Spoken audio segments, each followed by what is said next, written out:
नमस्कार दोस्तों, हिंदी व्याकरण की क्लास में आज हम छंद के बारे में पढ़ेंगे। ठीक है, हमने अलंकार कंप्लीट कर लिया था। अलंकार, इसमें हमने शब्दालंकार और अर्थालंकार दोनों कंप्लीट कर लिए थे।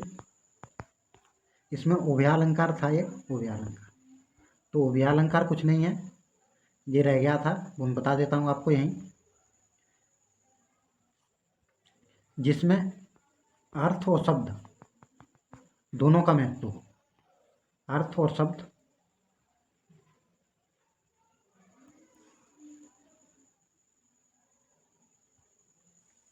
अर्थ और शब्द दोनों का महत्व हो तो उसे उभयालंकार कहते हैं। उभयालंकार, ठीक है जी, याद रखेंगे आप। उभयालंकार क्या है? जहाँ अर्थ और शब्द दोनों का महत्व हो वहाँ उभयालंकार होता है। ठीक है, तो यही है, छोटा सा कुछ है नहीं इसमें। और जबकि जो हमने शब्दालंकार अर्थालंकार डिटेल में पढ़े हैं, वहाँ से क्वेश्चन आते हैं, तो आप उन्हें याद रखेंगे, सही से पढ़ेंगे। ठीक है, आज छंद पर हम पढ़ेंगे।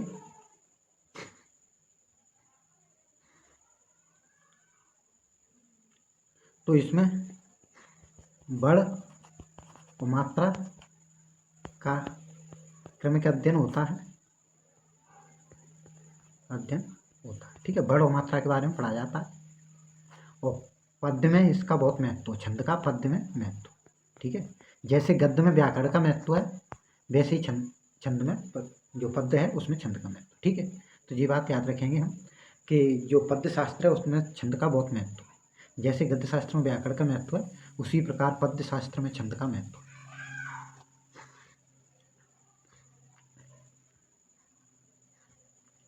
छंद शास्त्र क्या है? जिसमें छंद के गुण और अवगुण का अध्ययन होता है। ठीक है, छंद के विभिन्न वर्ण होते हैं, मात्रा होते हैं, उनके गुण और अवगुण का अध्ययन होता है, उसे छंद शास्त्र कहते हैं। इसकी रचना की थी पिंगल ने। ठीक है जी, फैक्ट के रूप में पूछे जा सकते हैं कि छंद शास्त्र की रचना किसने की थी,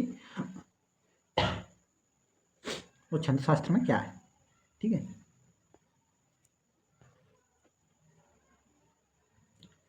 तो पिंगल ने इसकी रचना की थी, इसीलिए इसे पिंगल शास्त्र भी कहते हैं। तो छंद शास्त्र का दूसरा नाम पिंगल शास्त्र भी है। ठीक है जी, याद रखेंगे। ये छंद के कुल 7 अंग होते हैं, जो इस प्रकार हैं। देखिए, छंद के अंग दिए गए हैं।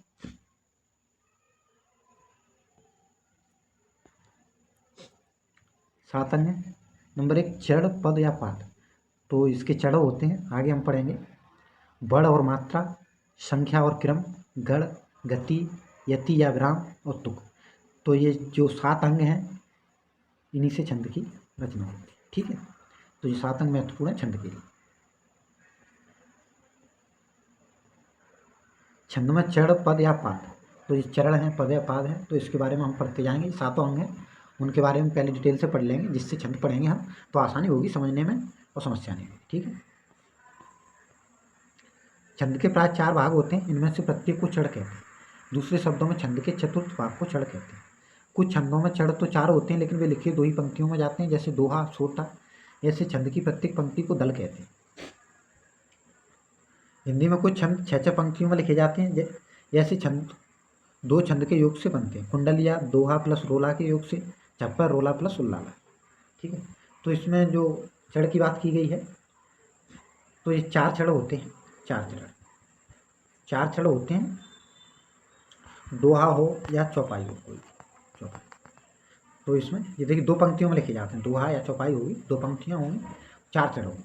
तो यहाँ देखिए यति लगी रहती है, जैसे एक चढ़ कंप्लीट हो गया यहाँ पर, फिर दूसरा चढ़ स्टार्ट हो गया, ये तीसरा चढ़ हो गया, ये चौथा चढ़ हो गया। 2 पंक्तियाँ 2 हैं, ये देखिए पंक्तियाँ, ये एक पंक्ति मानी जाएगी पूरी, यहाँ यति लग गई तो ये चढ़ में विभाजित हो गए, तो एक पंक्ति में 2 चढ़ हो गए, तो कुल चढ़ 4 हो गए, दोहा और चौपाई में। ठीक है,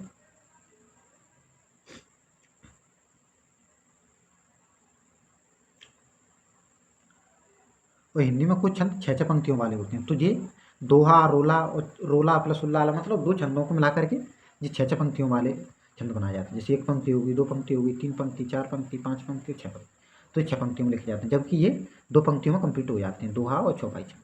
ठीक है, और चढ़ 4 होते हैं, ठीक है। ऐसे यहाँ बीच में यति लगा दी, ये एक पंक्ति में 2 चढ़ होते, तो इसलिए 4 चढ़ होते हैं, ठीक है। चढ़ 2 प्रकार के होते हैं, दूसरे और चौथे चढ़ को समचढ़ कहते हैं, पहले और तीसरे चढ़ को विषम चढ़ कहते हैं। तो ये समचढ़ और विषम चढ़ 2 भागों में विभाजित हैं। तो देखिए जैसे एक हमने चौपाई लिखी, कोई चौपाई लिखी,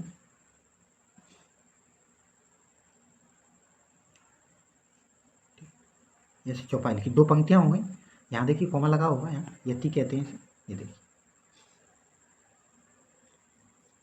तो ये कितने चरण हो गए, देखिए 1 चरण, 2 चरण, 3 चरण और 4 चरण, ठीक है। पंक्तियां 2 हैं, एक पंक्ति में 2 चरण हैं, तो समचरण कौन सा होगा, दूसरा और चौथा, ये समचरण हो गया, समचरण पहला और तीसरा ये विषमचरण। अभी उदाहरण हम लेंगे चौपाई का, उसका दोहा का, तो वहाँ और डिटेल से समझ लेंगे। तो आपको याद रखना है कि दूसरा चौथा चरण यहाँ विषमचरण है, जो समचरण है, और विषमचरण है पहला और तीसरा, ठीक, ये बात याद रखेंगे। एक पंक्ति में 2 चरण, दोहा और सौठा हो या चौपाई, ठीक। इसमें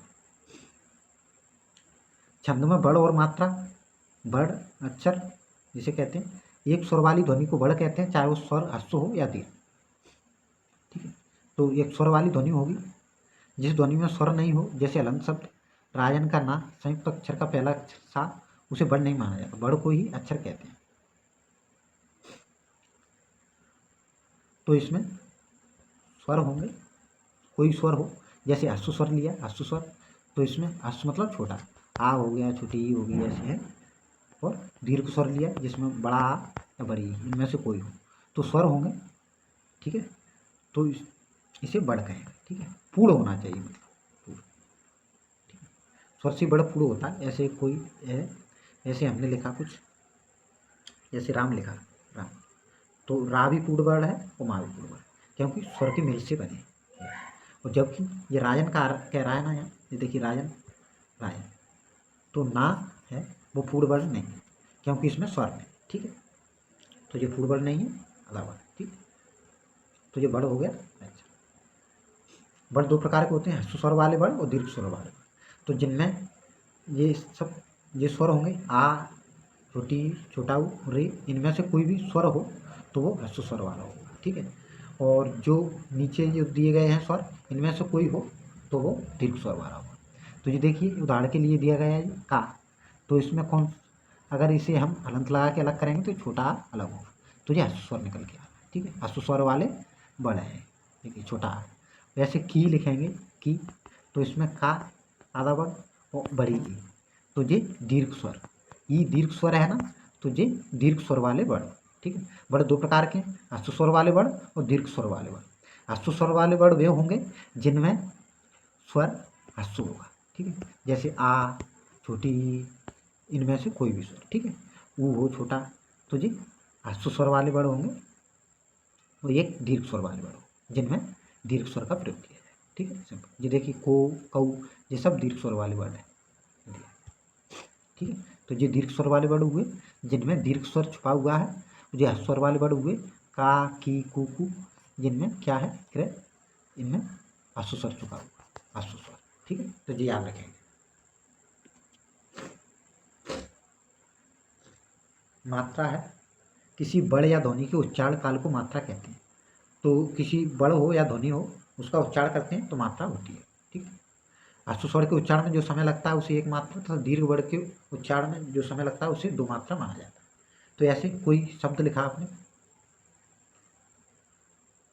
जैसे राम ही ले लिया हमने, राम, तो देखिए राम में क्या है, रा प्लस बड़ा, अगर रा प्लस बड़ा, तो ये दीर्घ स्वर है, तो यहाँ दीर्घ मात्रा होगी, दीर्घ स्वर है तो दीर्घ मात्रा होगी।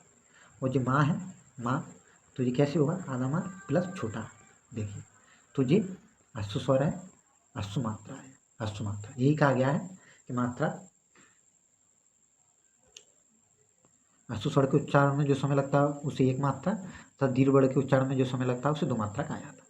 तो यहाँ राम में जो देखिए यहाँ 2 मात्रा होंगी, जैसे जैसे माँ में 1 मात्रा हो, तो इसे खड़ी पाई से और इसे गुरु से चिन्हित करते हैं, ठीक है। ये बात समझ में आई। ये देखिए यहाँ दिया भी गया है, मात्रा 2 प्रकार के होते हैं। ये वही बात कही गई, देखिए ह्रस्व स्वर वाली मात्रा है। ये देखिए जिनमें ये ह्रस्व स्वर होंगे वो एक मात्रा होगी, जिनमें दीर्घ स्वर होंगे वो 2 मात्रा होगी। ठीक है, ये याद रखें। ये वही बात है जिनकी छंद में बड़ों मात्रा की गणना करते हैं। जब आप चौपाई या कोई लिखेंगे तो वहाँ कितने मात्रा है, कितने बड़ हैं, तो इसकी गणना इसी आधार पर होगी।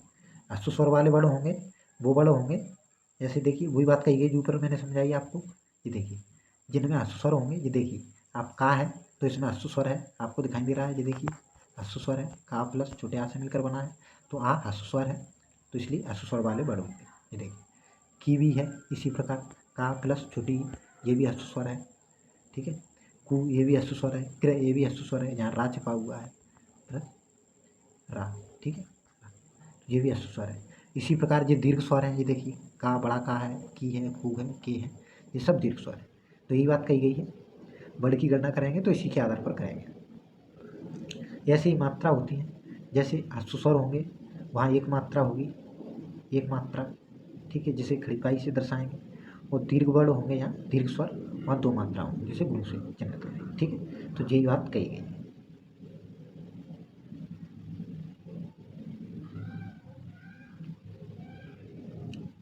ठीक है, वर्णों में मात्राओं की गिनती में स्थूल भेद यही है कि बड़ स्वर अक्षर होते हैं, मात्रा सिर्फ स्वर को कहते हैं। ठीक है, तो सिर्फ स्वर होगा वो मात्रा हो जाएगी, और स्वर अक्षर बड़ होगा। ठीक है, तो ये बात कही।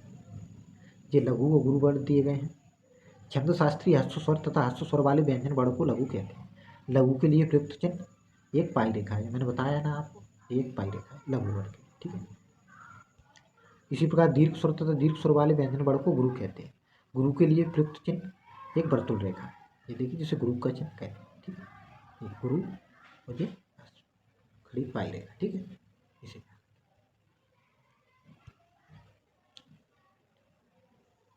लघु वर्ण के अंतर्गत शामिल किए जाते हैं। तो ये देखिए, ये याद रखेंगे, हम जब मात्रा की गणना करेंगे तो इसी आधार पर देखेंगे। ठीक, तो छोटा जितने भी छोटे स्वर हैं ये सब इसी में सम्मिलित किए जाते हैं लघु वर्ण में। ये देखिए छोटा ई है, ऊ है, री है, और ये देखिए अंगा है। ये देखिए ये उदाहरण के माध्यम से हंसी पे ये देखिए ये लगा हुआ है, ये देखिए अंगा है आ के ऊपर, तो ये ह्रस्व स्वर में गिने जाएंगे। ठीक है, जैसे ते है, आधा, ताया, ये भी ह्रस्व स्वर में गिना जाएगा। ठीक है, तो ये हम ध्यान रखें, यहाँ संयुक्त व्यंजन होंगे। ठीक है,